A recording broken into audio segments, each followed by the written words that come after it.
बिहार की राजनीति में आज वो घड़ी आ गई है जब भाजपा के लिए सीएम की कुर्सी खाली हो रही है, लेकिन यहां से अब सत्ता का खेल सबसे खतरनाक मोड़ पर पहुंच गया है। नीतीश कुमार ने राज्यसभा की शपथ ले ली है। मतलब साफ है, अब सीएम कुर्सी पर ताला लग चुका है और चाबी दिल्ली के हाथ में है। लेकिन आज सवाल यह नहीं कि नीतीश जाएंगे, सवाल यह है कि नीतीश के बाद बीजेपी का सीएम चेहरा कौन बनकर सामने आएगा, सम्राट चौधरी या फिर कोई ऐसा नाम जो बीजेपी आखिरी सेकंड में बम की तरह फोड़ दे। वैसे भी आज सुबह ही दिल्ली में एक सियासी बम फूटा जिसने पूरे पटना में सनसनी फैला दी।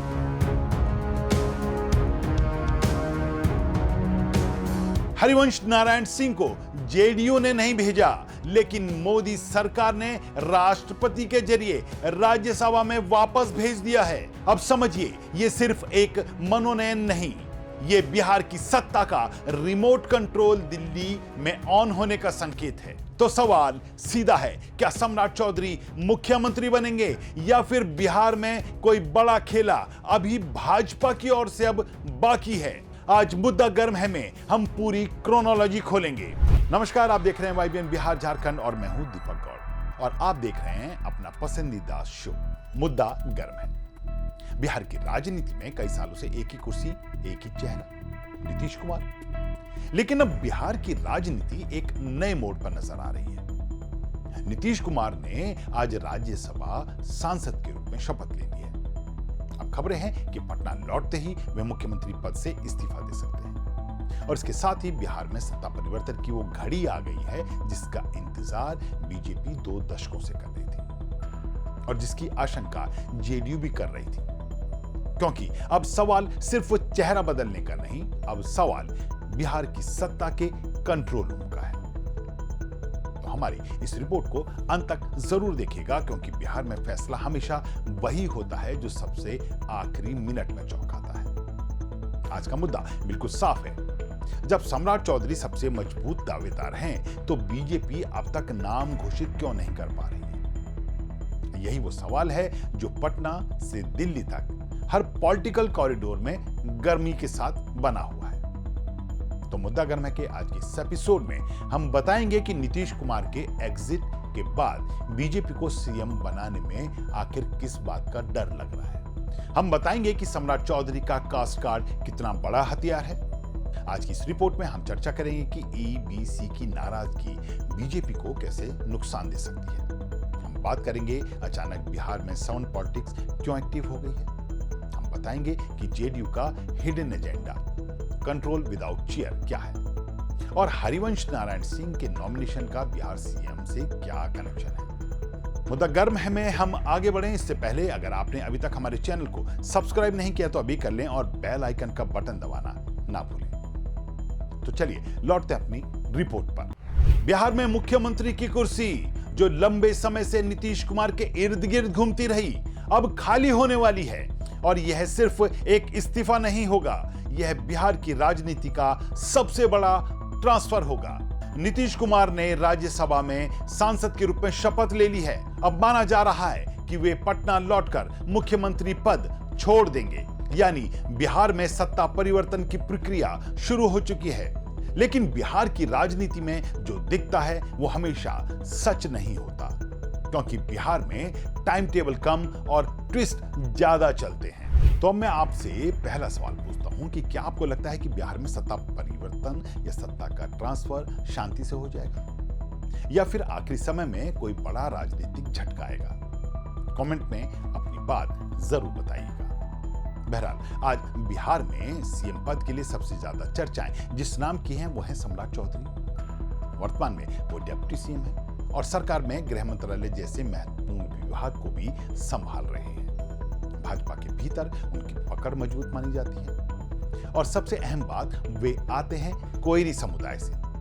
बिहार में कोयरी समुदाय ओबीसी राजनीति का एक बड़ा स्तंभ है और बिहार में लंबे समय तक सत्ता पर कुर्मी और यादव नेतृत्व का दबदबा रहा, पहले यादव और फिर कुर्मी। अब सवाल है, क्या कोयरी समुदाय को पहली बार सीएम पद मिलेगा? अगर ऐसा होता है तो बिहार में यह सिर्फ सरकार बदलने का फैसला नहीं होगा, यह बिहार में सामाजिक संतुलन में नया पावर सेंटर बनाने का फैसला होगा। और यही वजह है कि सम्राट चौधरी का नाम इतना भारी दिखाई दे रहा है।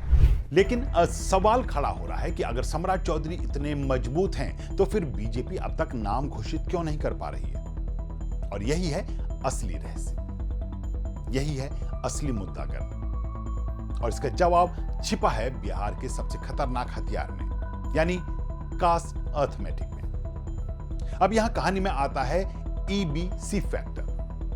बिहार में ईबीसी यानी अत्यंत पिछड़ा वर्ग सिर्फ वोट बैंक नहीं है, यह सत्ता बनाने वाली ताकत है। ईबीसी की आबादी करीब 35% से ज्यादा कही जाती है। इतनी बड़ी संख्या होने के बावजूद आज तक ईबीसी समाज से मुख्यमंत्री नहीं बना। और यही वो सियासी बम है जो बीजेपी के फैसले को मुश्किल बना रहा है। अगर बीजेपी सम्राट चौधरी को सीएम बनाती है तो यह ओबीसी को आगे बढ़ाने का संदेश हो जाएगा। लेकिन एबीसी वर्ग में सवाल उठेगा, हम 35% हैं, फिर भी कुर्सी क्यों नहीं?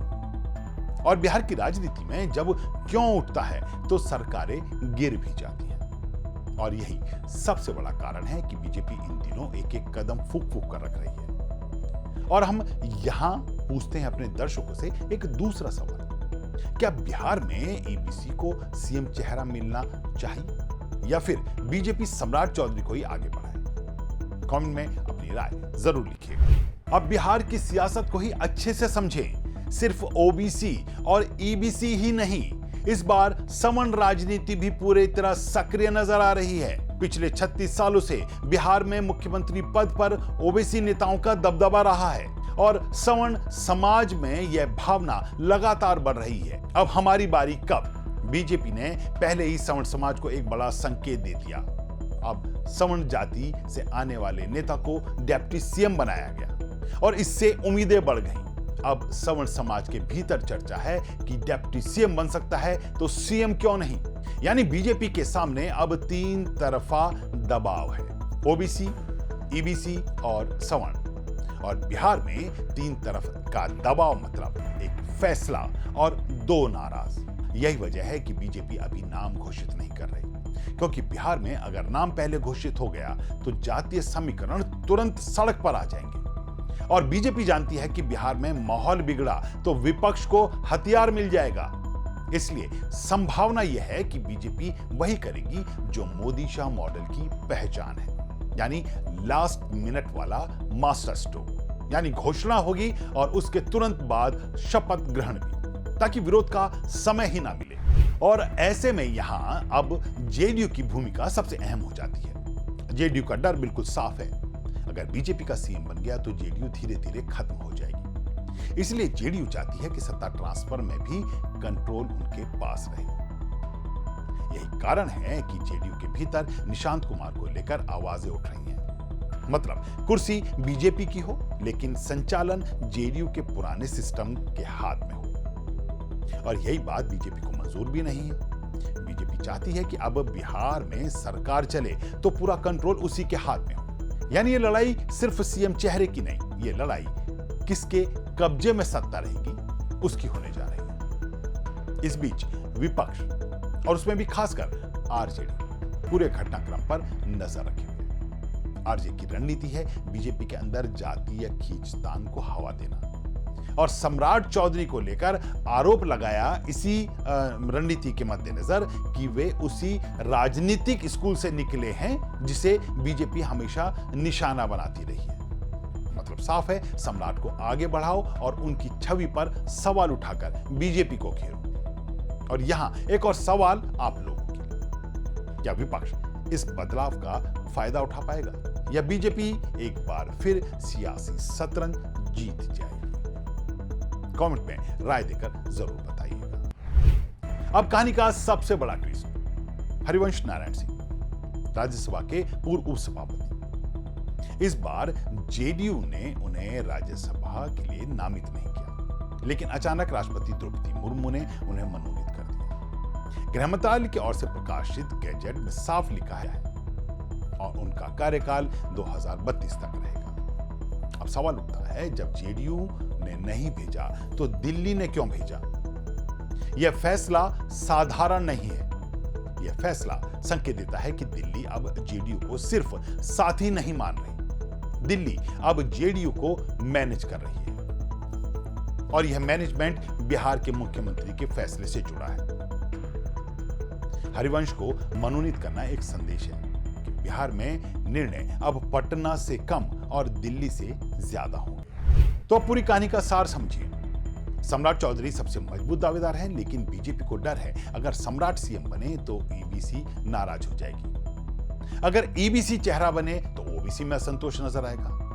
अगर सवर्ण चेहरा बना तो ओबीसी और ईबीसी दोनों भड़केंगे। और अगर फैसला देर से हुआ तो जेडीयू के भीतर टूट-फूट शुरू, यानी बीजेपी के सामने सीएम का नाम चुनना नहीं, एक राजनीतिक विस्फोट को रोकना है। इसलिए पार्टी नाम का ऐलान करने से कतरा रही है। फैसला होगा जरूर, और वह फैसला उस स्टाइल में होगा जिसे लोग कहते हैं मोदी शाह का मास्टर स्ट्रोक। बहरहाल बिहार की सियासी हवा में इस वक्त जो सन्नाटा है वो सन्नाटा सामान्य नहीं है।